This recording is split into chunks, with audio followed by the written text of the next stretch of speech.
mendengar suaramu, oh Tuhan, di tempat kudusmu sekarang. Ku rasakan kasih-Mu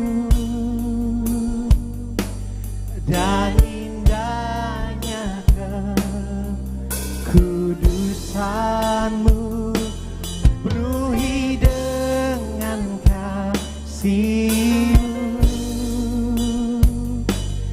diam di hadirat-Mu. Ku mengangkat tanganku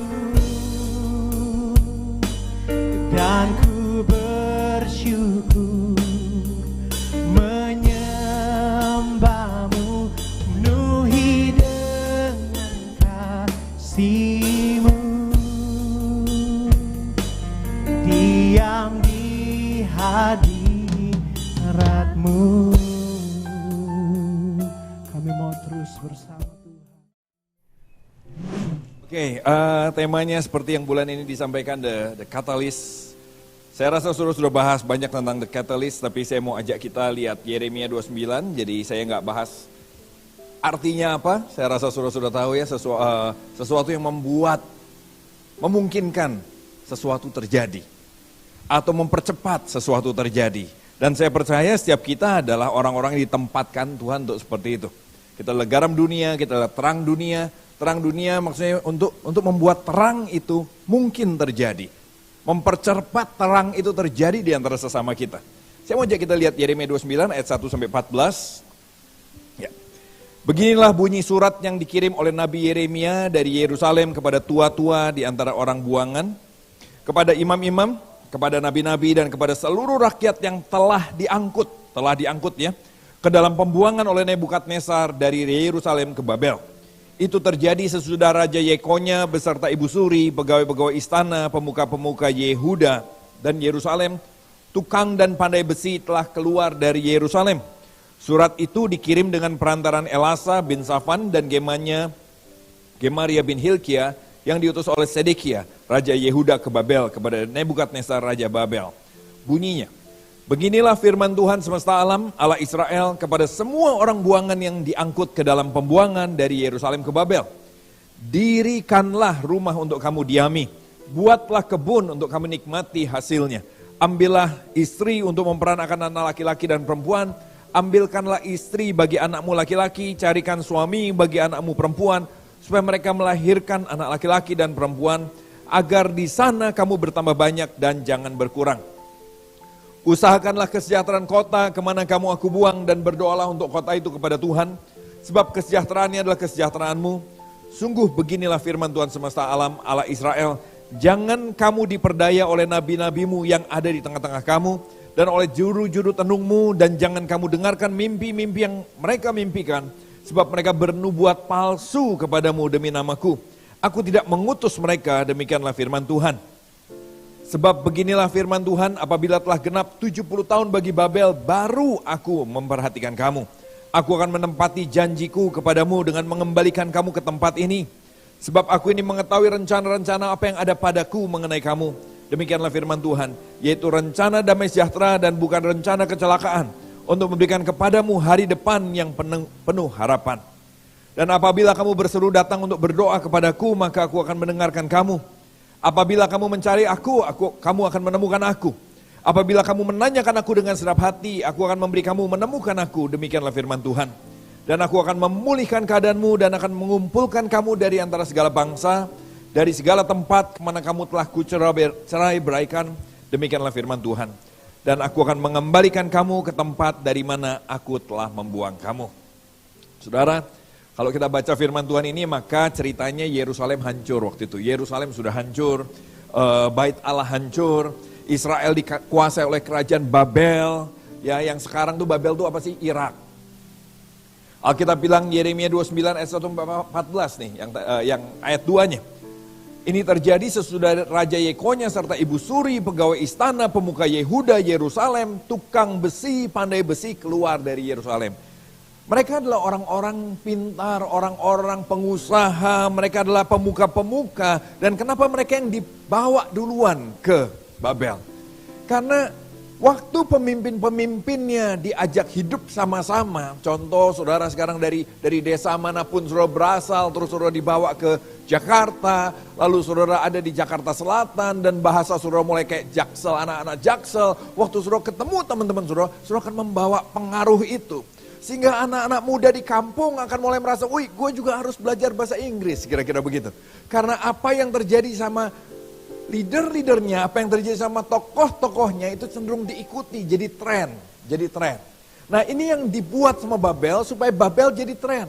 Sehingga kalau negara-negara jajahannya udah kebawa tren Babel, maka nggak ada lagi pemberontakan, nggak ada lagi yang protes. Semua merasa Babel itu keren. Semua merasa gaya hidup seperti Babel itu keren. Semua merasa pacaran gaya Babel itu keren. Semua merasa kerja gaya Babel itu keren. Semua merasa ngatur keuangan, korupsi termasuk gaya Babel itu keren. Kenapa? Semua leadernya juga begitu. Jadi akibatnya gaya hidup Babel akan ada di mana-mana dan orang pengen kayak Babel dan bukan berontak kepada Babel. Untuk orang suatu kali saya di Bali dan saya lihat tahu-tahu ada motor waktu itu nyelonong luar biasa sekali. Saya bilang sama teman saya yang di Bali, kok bule gitu ya, tumben banget ya, bule kan biasanya rapi-rapi nih. Dia bilang, oh lu kalau lihat bule yang rapi itu bule yang belum 1 minggu di Bali. Bule cukup 1 minggu di Bali itu naik motornya lebih gila daripada orang Indonesia. Kenapa? Orang bule terbawa-bawa sama gayanya di Bali. Kalau bule masih nungguin orang lewat dulu baru dia jalan, nungguin lampu kuning baru dia jalan, itu belum 1 minggu di Bali. Jadi orang bule kalau di Bali biasanya mereka akan terbawa menjadi seperti orang Bali. Apa sih perintah Tuhan buat kita? Alkitab tadi bilang ini, menetaplah di sana, tapi jangan menjadi sama. Menetaplah di sana dan jangan jadi sama. Nah tadi kenapa Babel bikin itu sama orang Israel? Supaya jadi sama. Karena kalau sudah jadi sama, saudara sudah kehilangan kekuatan untuk menjadi katalis. Saudara sudah menjadi kekuatan untuk membawa apa yang Tuhan mau untuk kita bawa dalam hidup ini. Bahkan keluarga kita pun gak kita bagi value yang daripada Tuhan. Saudara punya anak, saudara enggak bagi value. Saudara malah bilang gini sama anakmu, kalau mau jadi orang, kamu harus jadi kaya. Halo? Kalau mau jadi orang, kamu harus jadi kaya. Kalau mau gini, kita ajarin apa yang value-value yang diajarin di Babel tanpa sadar. Kita seperti bule-bule tadi, kita sudah menjadi sama. Ada respon yang kedua dari orang Israel ini. Selain menjadi sama apa? Ini dia.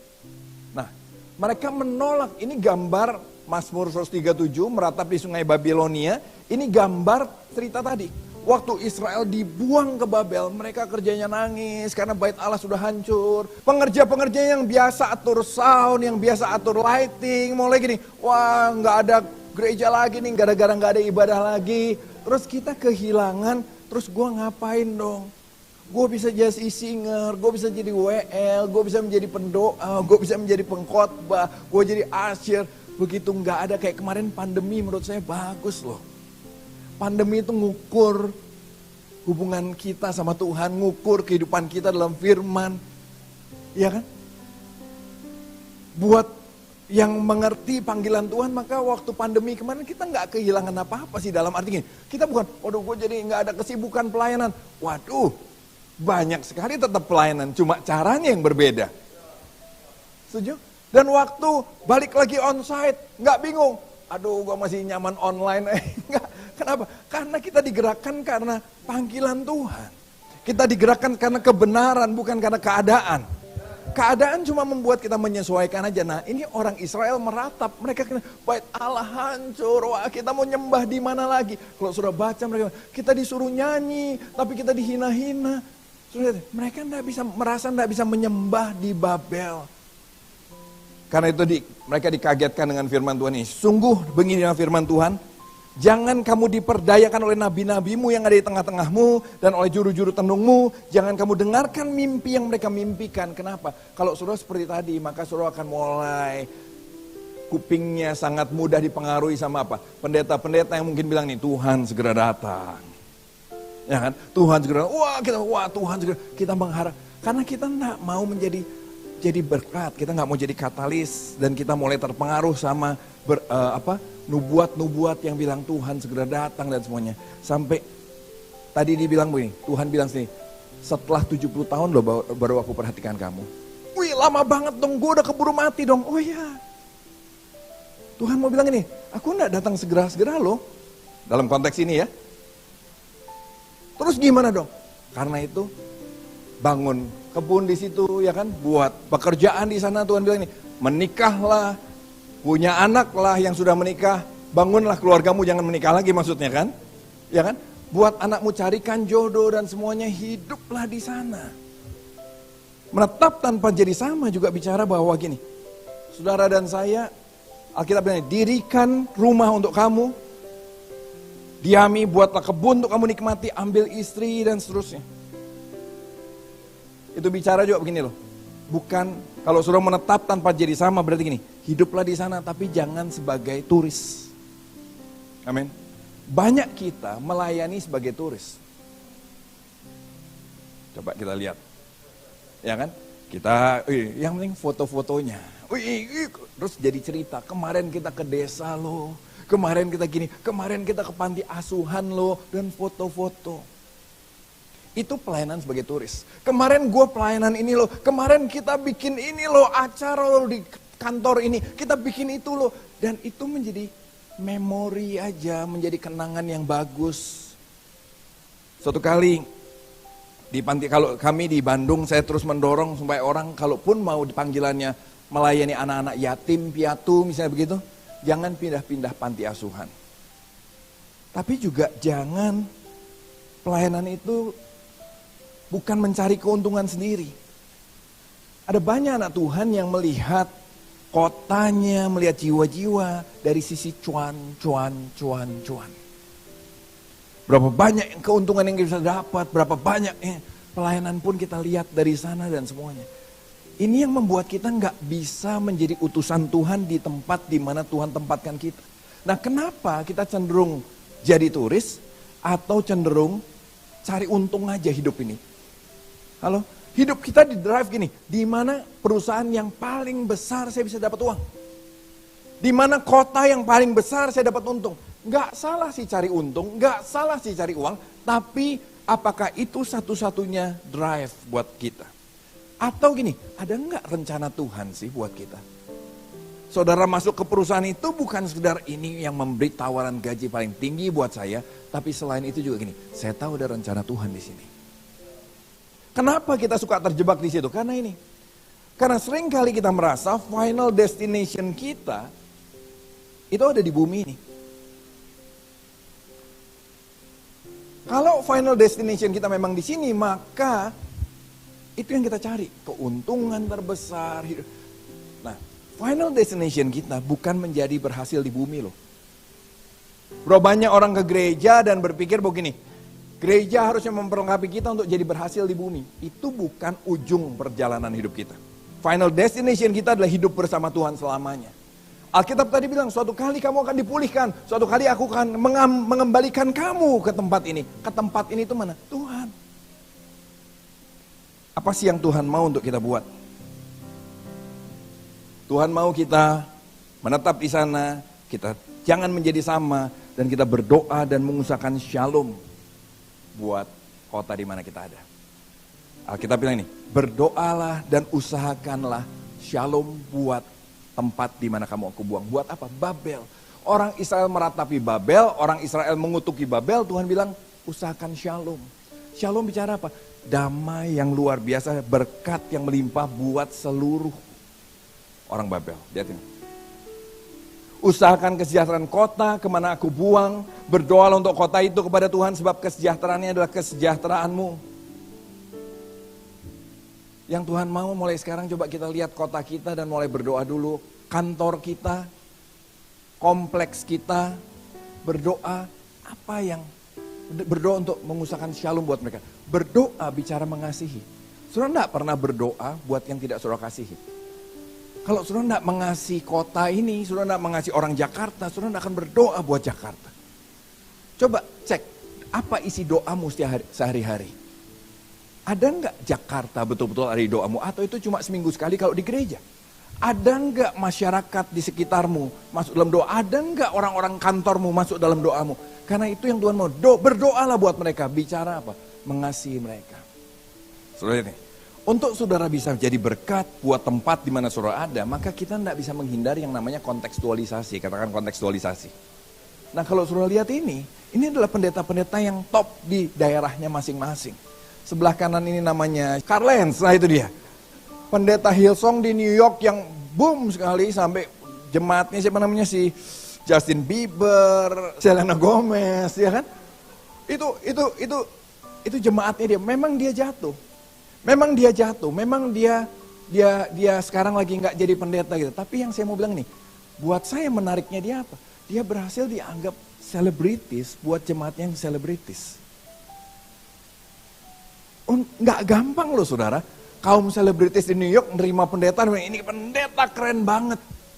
Kenapa? Dia berhasil lepas dari kegagalannya, kejatuhannya, tapi untuk hal ini dia berhasil jadi katalis. Sehingga artis-artis yang tadi udah nggak mikir ke gereja, mulai oh iya, gue udah lama nggak berpikir tentang Tuhan.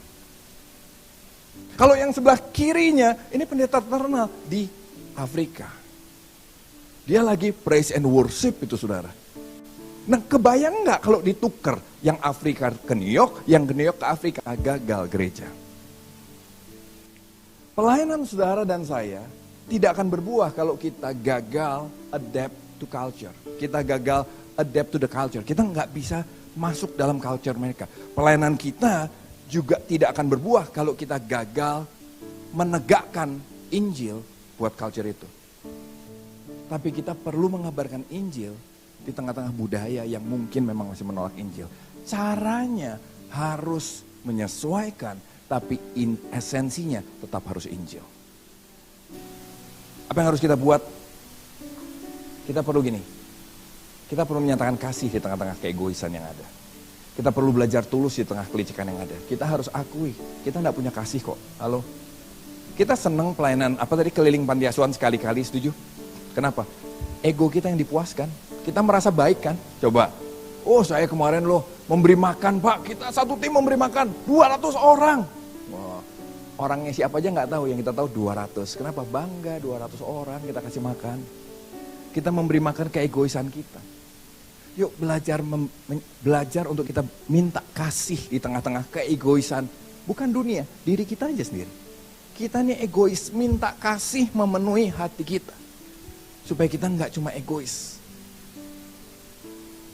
Tulus di tengah kelicikan hati. Siapa yang licik? Iya orang Jakarta banyak licik hatinya Pak. Enggak, kita licik hatinya. Kita ini bilang cinta Tuhan kan sebetulnya enggak. Kita licik hatinya. Yuk minta ketulusan di tengah-tengah kelicikan hati. Supaya kita bisa belajar seperti Yesus kan. Yuk belajar apa yang Yesus lakukan buat saudara dan saya, kita juga belajar lakukan buat orang-orang di sekitar kita. Amin. Temukan panggilanmu, belajarlah untuk menjadi bergaul sama mereka, belajarlah untuk bisa hidup bersama mereka tanpa menjadi sama dengan dosa mereka. Apakah engkau dipanggil untuk anak-anak kafe? Engkau dipanggil untuk anak-anak kerja? Engkau dipanggil untuk apa? Yuk belajar jadi katalis, mengerti mereka, belajar masuk dalam hidup mereka, dan belajar mulai menyatakan Injil buat mereka, menyatakan kasih buat mereka. Amin. Saya akan tutup dengan satu ayat ini. Ketika kita masih menjadi musuh, kita diperdamaikan dengan Allah melalui kematian anaknya. Begitu juga hari ini saudara dan saya, yuk belajar yuk, jangan cuma hidup buat diri sendiri. Jangan cuma belajar hidup buat kebaktian ini buat siapa? Buat saya. Saya diberkati. Yuk mulai belajar berpikir apa yang kita bisa lakukan buat orang di luar. Sepanjang jalan tadi sudah ketemu dengan banyak orang, sudah jauh sudah menyapa mereka. Saya nggak bilang soal pelayanan harus turun, saya nggak bilang yang terlalu berat dulu saja. Orang-orang di sekitar kita, yuk belajar mengasihi mereka yuk. Yuk sebagai gereja belajar menyatakan diri buat mereka. Amin. Yuk jangan bilang pelayanan saya cuma musik pak, bukan. Ini bukan utamanya. Khotbah juga bukan utamanya. Asyir bukan utamanya. Tapi jiwa-jiwa di sana itu yang utamanya. Izinkan kasih itu mengajar saudara dan saya, izinkan kasih itu membawa kita keluar dan jadi berkat buat mereka. Amin.